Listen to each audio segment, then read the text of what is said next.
Dans Instant Santé, on parle aujourd'hui du câlin, le câlin justement que Patrick abordait, mais cette fois-ci dans un aspect beaucoup plus psychologique, un geste affectif ou un simple besoin psychologique essentiel. Christelle Tongodo a dégoté pour nous un invité. Il s'agit bien sûr de docteur. Bonjour et bienvenue. Bonjour madame, bonjour monsieur. Oui, je salue tous les téléspectateurs. Alors, on va directement y aller. Est-ce que le câlin est-il un besoin psychologique au même titre que la parole ou l'écoute? Merci beaucoup. Je commence en présentant mes vœux les meilleurs pour l'année nouvelle à tous vos téléspectateurs. Et je voudrais vous remercier pour l'occasion que vous m'offrez d'en parler. Après notre émission sur le Blue Monday, beaucoup d'amis m'ont appelé pour dire mais les psychologues ne célèbrent que les jours noirs, les jours sombres.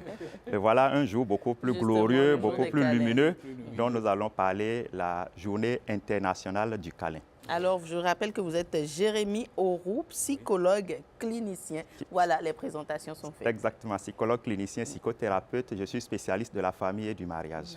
Ah, d'accord. Alors, c'est Gary Chapman qui, en définissant le langage d'amour, a parlé du toucher. Le toucher comme étant un langage d'affection dans les 5 langages d'amour. Et plus tard, un pasteur américain va s'inspirer justement de cela, et Kevin Zaborné, tout récemment, en 1986, pour encourager ses fidèles et tous les Américains d'ailleurs à s'offrir des câlins pour lutter contre le stress, la morosité hivernale et la morosité sociale. Parce qu'on était justement au lendemain du Blue Monday. Donc, il s'est rendu compte que cela apportait justement un bien-être psychosomatique à toutes les personnes vers qui on va avec un câlin dans une intention affectueuse. Donc, partant donc des travaux de Gary Chapman sur le toucher, il a développé la journée internationale sur le câlin que nous célébrons aujourd'hui dans sa forme actuelle. D'accord. Alors, que se passe-t-il dans le cerveau lorsqu'on reçoit un câlin? Alors, donc vous étiez en train de demander si c'est un simple geste, mais nous, en psychologie, on dit même que c'est un geste thérapeutique. Il va jusqu'à guérir. Guérir le câlin? Jusqu'à guérir. Des pathologies? Des pathologies. D'accord, on est curieux de tous les organes et tous les systèmes de l'organisme sont représentés au niveau de la peau par des terminaisons nerveuses.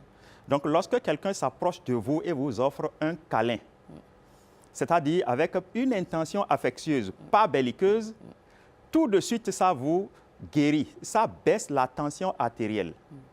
Parce que le câlin permet de produire une substance, une endorphine, on appelle une substance morphino-like, c'est comme la morphine.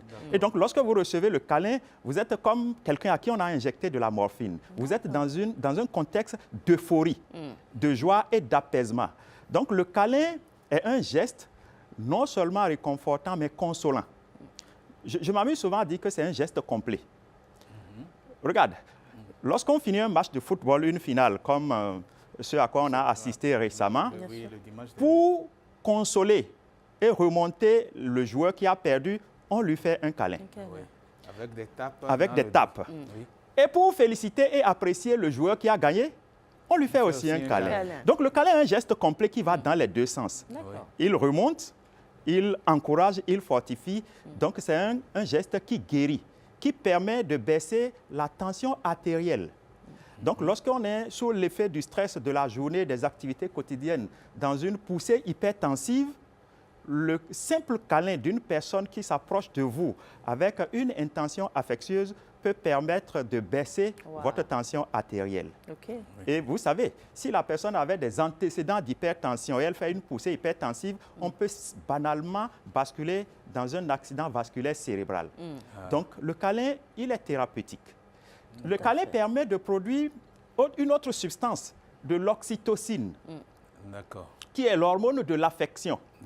Et du coup, on est dans une certaine affection, non seulement pour soi-même, pour les personnes autour de nous, mais aussi pour l'environnement. Donc, on se trouve dans un état d'équilibre psychologique lorsqu'on reçoit des câlins. Mais est-ce que ne pas avoir de câlin peut être un manque? Est-ce qu'on peut souffrir de manque de câlin? Oui. Vous savez, le câlin est un besoin pour tout le monde. Oui. Chaque être humain a besoin de câlin.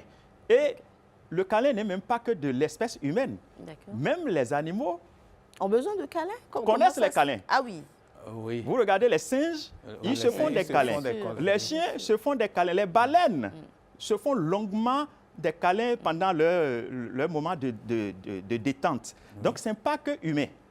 Donc, on ne peut pas affilier cela à une éducation ou à un contexte social. Des chats qui se font des câlins, évidemment. Des chats se font des câlins. Bien sûr. Donc, le câlin n'est pas que de l'espèce humaine.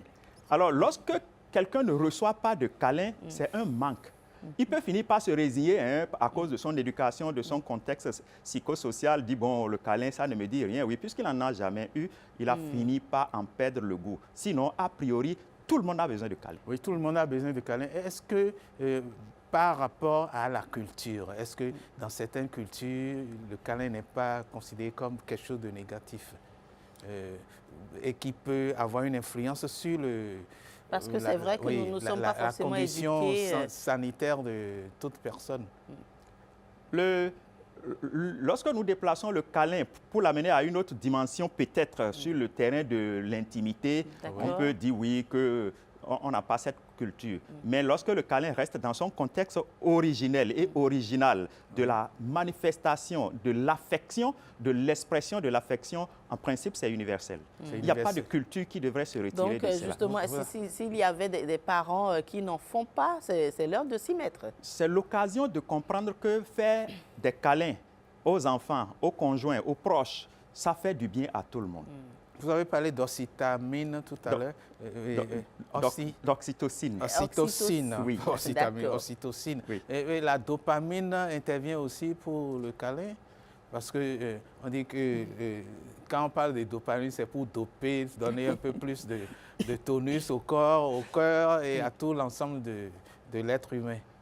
Alors, lorsque nous sommes sous le spectre du stress, nous produisons du cortisol et de l'adrénaline, ce qui fait monter tous les neuromédiateurs négatifs. D'accord. Mais lorsque nous recevons un câlin, que nous produisons de l'oxytocine, ça fait baisser toutes les hormones et les neuromédiateurs du stress et ça fait monter tous les neuromédiateurs ou les hormones du bien-être, la dopamine, la sérotonine et tout ce qui participe au bien-être de l'être humain.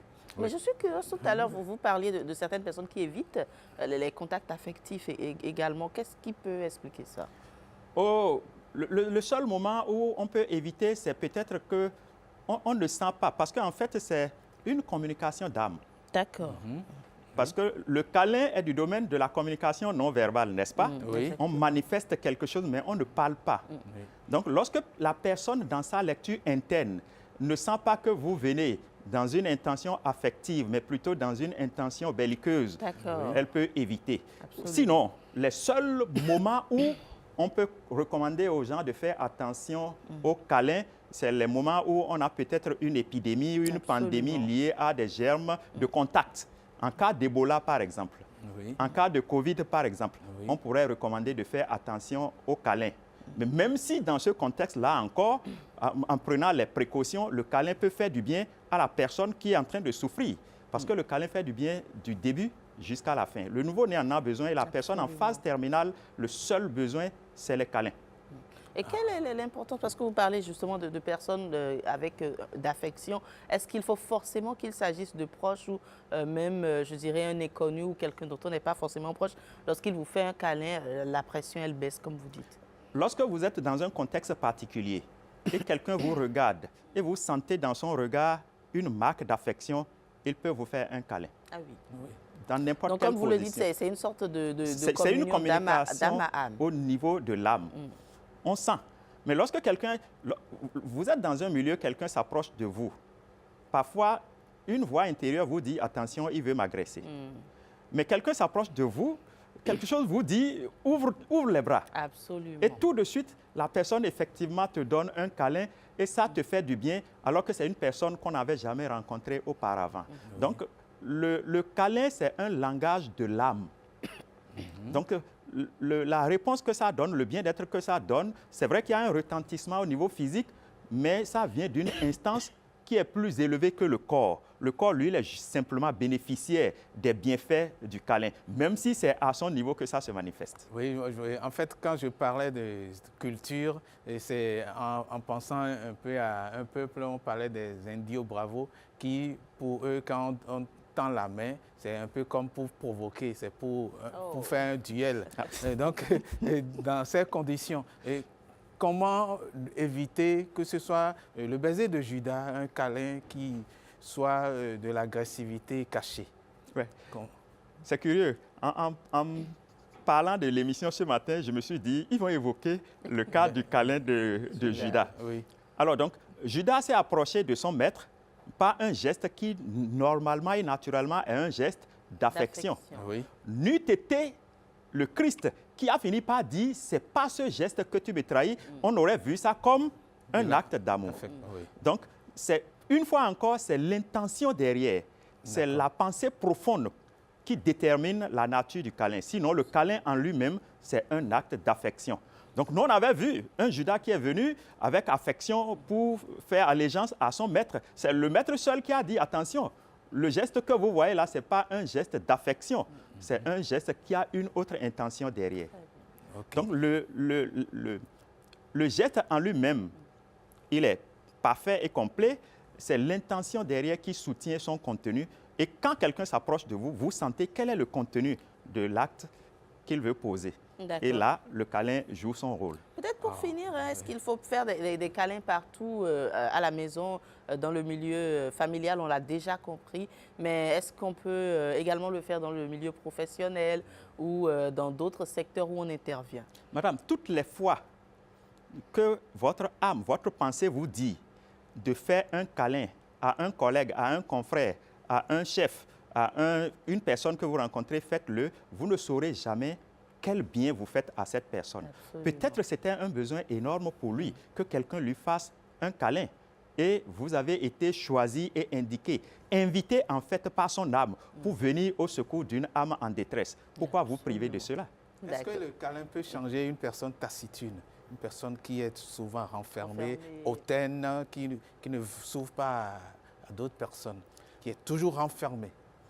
Vous savez, nous côtoyons beaucoup de personnes dont nous ne maîtrisons rien sur le développement psychomoteur. D'où vient-il? Qu'est-ce qui lui a manqué dans son développement? A-t-il des vides affectifs? Est-il sous le spectre des blessures émotionnelles? A-t-il été traumatisé? A-t-il manqué justement d'attention, d'affection, de câlin? C'est pour ça qu'il est tel que vous le voyez là, avec toutes les caractéristiques que vous êtes en train de donner. Lorsque quelqu'un se dit, je m'en fous de son allure, de son style, de son caractère, moi, je vais l'apprécier, l'admirer en lui faisant des câlins, vous serez étonné comment il va basculer de 180 degrés. Merci, merci beaucoup à vous, docteur Jérémy Auroux. Je rappelle que vous êtes psychologue clinicien et sur ce plateau, il était question d'aborder le câlin. Est-ce un simple geste affectif ou un besoin psychologique essentiel? On a compris que c'est un besoin psychologique essentiel et que ça peut d'ailleurs guérir, à en croire le docteur sur ce plateau. On se dit au revoir. Oui, en partant d'ici, donner des câlins à tous ceux que vous allez rencontrer. C'est la journée des câlins. Moi, je vais le faire dans tout le couloir, donner des câlins à tout le monde. Faites-vous plaisir de donner des câlins. Très bonne journée. Merci, merci beaucoup à vous, docteur. On va marquer une courte pause et on installe la rubrique portrait avec Ghislaine Adimi.